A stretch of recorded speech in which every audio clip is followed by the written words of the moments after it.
બધા વાદળો આવી ગયા ને, કોઈ રહી તો નથી ગયું ને, કોઈ પાણી ભરવા તો નથી ગયું ને? ના ઇન્દ્રદેવ, બધા આવી જ ગયા છે ને, જે બાકી હશે એને અમે કહી દઈશું. બોલો અર્જન્ટ મીટિંગ કેમ બોલાવી? આપણા કાર્યકાળનો અડધો સમય તો વીતી ગયો છે, પણ ઇમ્પોર્ટન્ટલી હવે આવે છે બધા તહેવારો. હા, હવે તો દિલ ખોલીને વરસવાનું છે. અત્યાર સુધી છે ને અમે શાંત જ બેઠા હતા, હવે મજા આવશે. એ શું મજા?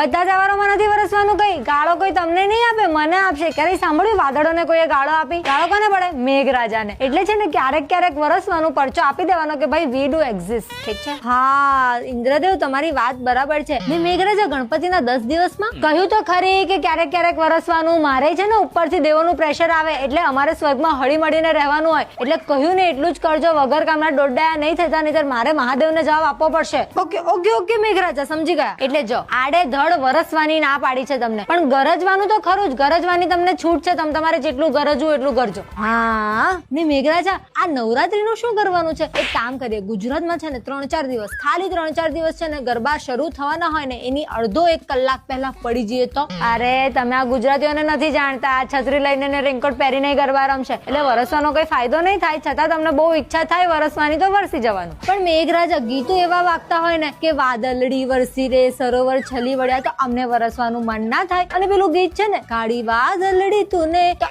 અમને વિનવે છે, તો પછી અમારે આવવું જ પડે ને. અમને આમંત્રણ આપ્યું છે એમને વરસવાનું, આપી પરમિશન. પણ એક વસ્તુ છે ને, નાક વાઢીને કહું છું તમને બધાને કે આપણે આ સભામાં જે વાત કરીને એ આ પૃથ્વી લોક પર ખબર ના પડવી જોઈએ. ખાસ કરીને અંબાલાલ કાકાને ખબર નહીં કેવી રીતે ખબર પડી જાય છે. જો કોઈ ફૂટ્યું છે ને તો મારાથી ખરાબ કોઈ નહીં હોય. બરાબર? ચાલો બધા કામ પર લાગો. વરસો ના વરસવું હોય તો જોવો, પાણી ભરો, જે કરવું એ કરો.